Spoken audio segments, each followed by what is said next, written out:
Hey everyone, Jamie Pate here, and welcome to this video. And it is that gratitude, grateful time of year. And I am someone, I just got to put it out there because I want to encourage, the reason I'm putting this out there is because I want to encourage you too. I practice gratitude every day.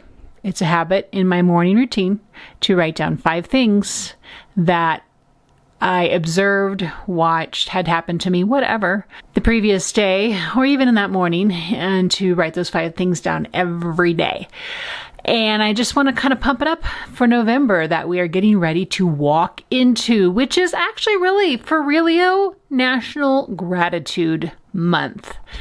And it should be, because here in the United States, we celebrate Thanksgiving, and it is just that. It's a time to be humbled and to be thankful. And so, I do not want to ramble on here. I'm not really actually sure where I'm going today with this video, but that's the fun of it, right?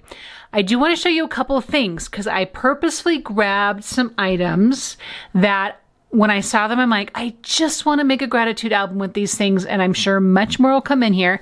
But let me just, by way of introduction, show you a couple of items that are literally on my desk right now. All right, I have picked up this mini cinch and I've already used it. Should have a video in the channel that has used this, and super loving this little one. I love that it can just sit here on my desk and not like take over, right? It is ideal for a 5/8 inch binding ring. And so that's what I have here. And this rose gold, I mean, I don't normally pick up rose gold, but this is so pretty and it just feels so very fall to me. So this is also, we are memory keepers, and that's a 5/8 inch there. So it's going to work perfect for this if I don't make my book too big. Can't guarantee that. Something else, I've been looking for a die cut that has, can you see this here? It just has a little something something on the edge. I really am wanting some frames more than just rectangles, but I went ahead and grabbed this anyway, and I'll play with it. We'll see how that goes. But you know how you're kind of looking for a thing and you can't really quite find it? Well, that's kind of what this is. This particular, it's called Essential Rectangles. They're really pretty. I love the shape, the size, all that.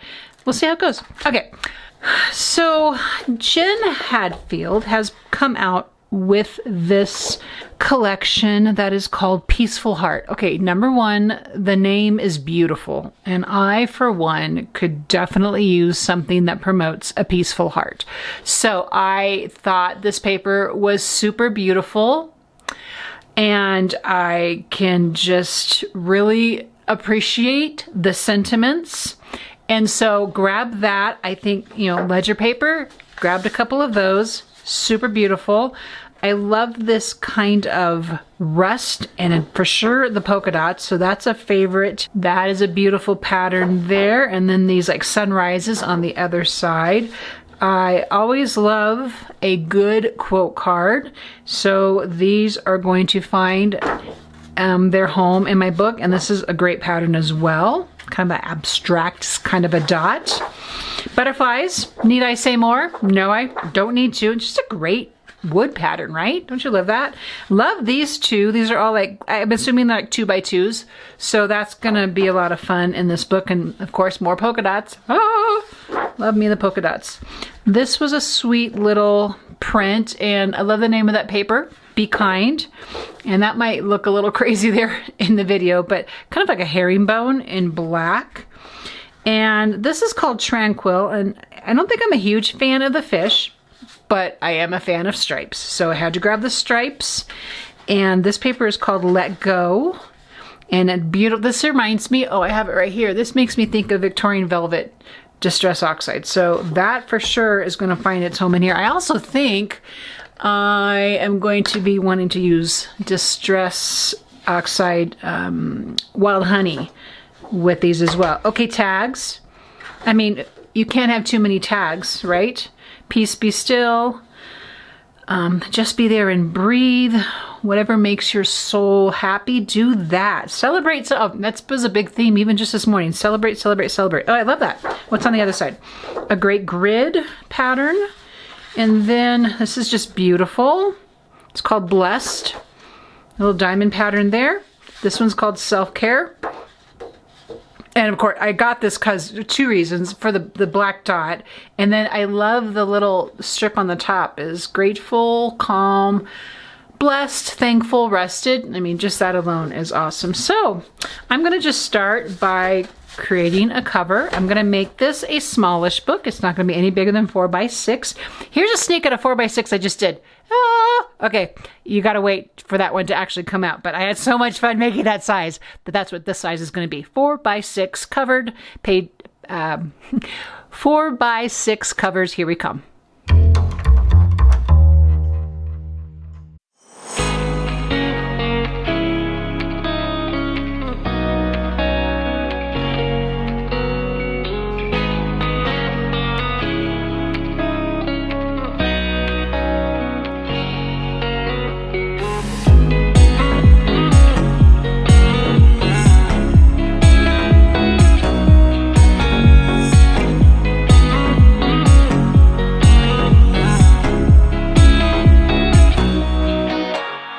Okay, so I did the pattern paper for the outside of my covers, and you saw I brought in the scrapbook.com boho, one of my favorite color collections. I just got to show these off. These are some of the new 6x8 paper pads, and I just love these colors, Harvest, Roses, and Boho. I'm reaching for those quite a bit. So I decided to take one of their colors for the inside. This is going to be the back, because I'm going to show you, while I'm not going to process out this whole entire album, that would require a whole class.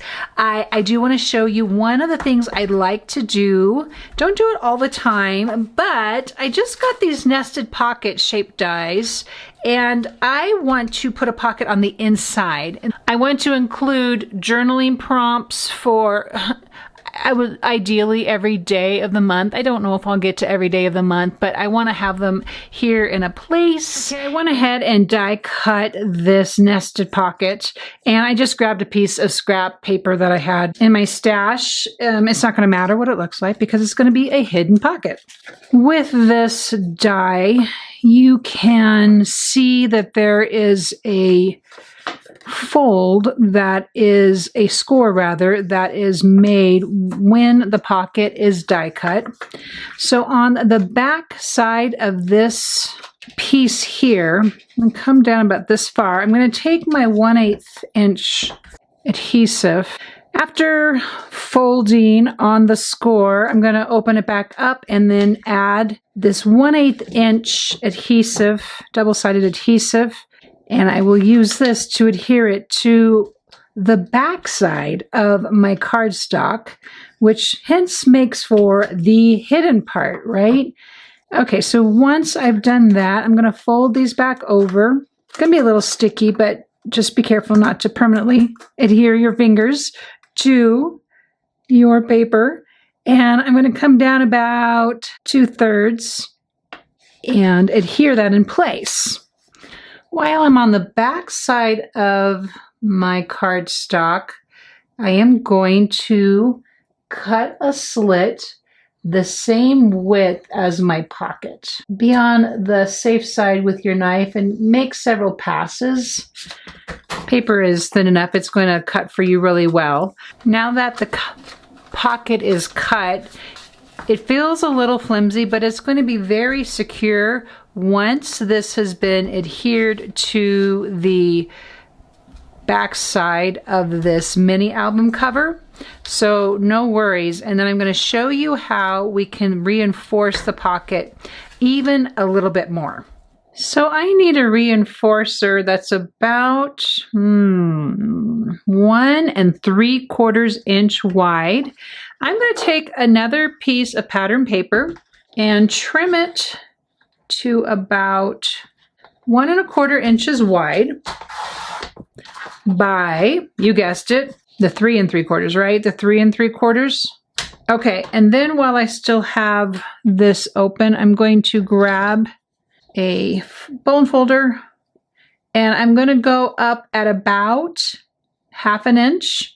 So I'm 1/2 inch here, and I'm going to create a score and fold that over and create really good creases. Then I'm going to check and see if it's going to fit my little space here, because what I wanted to do is to slip inside here. It's a little wide. I'm going to trim it down some. And then I'm going to adhere that down. And I'm actually going to do one other thing, and that is take my CropADile and give myself a rounded edge. Just kind of finishes the edges off, I think. I'm going to check that one more time, make sure I like how it looks. And then I'm going to adhere it in place again with my double sticky tape. Okay, so I have gone ahead and bound my mini album. I have input my first page here. We already saw how we did the pocket. That was just a bit ago. Got this pocket in there. And the pages are this dot grid that I happen to have in my stash, and then a pattern paper. So every other one. So then I have plenty of room, but was my idea. And then I'm going to go back and embellish these as I go and hopefully make this, I keep saying hopefully, because you know, November can be crazy, right? Hopefully make this a daily creative book as well as a journaling album. Okay, so let's finish the cover. Thought I would process that here in real time and kind of go through just kind of, I ebb and flow, and I think we all do, with how we want our embellishments to play out, whether we're in a minimalist mood, whether we would just want to layer, and maybe it's the season. I'm not really quite sure. But right now I'm kind of in this place of really wanting to layer the things on. And so I am just going to go with it and enjoy the process. So this particular tag here was already a pre-made tag on one of the Peaceful Heart pattern papers. So I just trimmed it out. I call them cutaway pages. You can see there is already like a pretend reinforcer hole there. We have that, and I have V-notched this piece of scrap paper, and I'm going to layer it in underneath the tag here. Just like this, probably a little bit farther down. And then I'm going to do the same thing with this label I have here. And one little other tip I'd share with you guys right now is use a temporary adhesive when you're kind of layering and playing. Maybe you're not really sure where you want things to go. But also, that being said, trust yourselves. I have, well, you can see here, I die cut this leaf out, and then I had this piece of paper left. I backed it with vellum, and I'm going to use that as a layering element as well. I have become a fan of this vintage photo archival ink, and just to kind of do something that Heidi Swap showed, I think in a reel, her distressing techniques. I learned a lot from that. And so I'm just going to go in here with this Postage Stamp, just go real lightly, and doesn't need a lot, and that's just kind of to hold a little bit of a distress layer. Not a lot, and I could probably go in more, but I'm just going to be good with that right now. I wasn't sure what I wanted to do with this exactly. As you can tell, it's still here in my hand. If I do that, it's going to show through underneath. I could go underneath here. I think I wanted to, I think I'm going to do that. I'm going to like make kind of like my own washi. And so I'm just going to trim that out and sand the edges and kind of rough it up a little bit, and then layer it in there and kind of give it a sort of washi sort of look.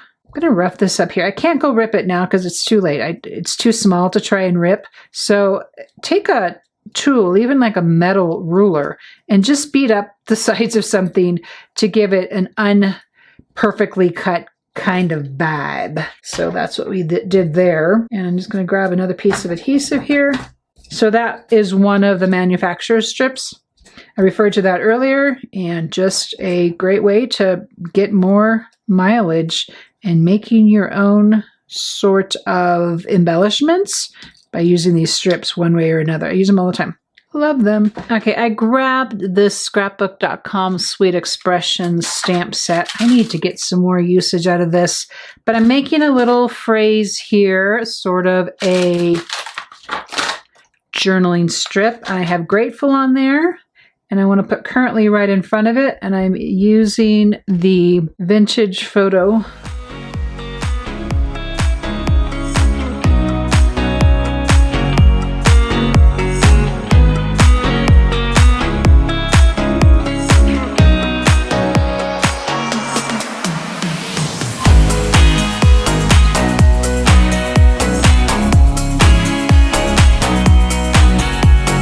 Call that good.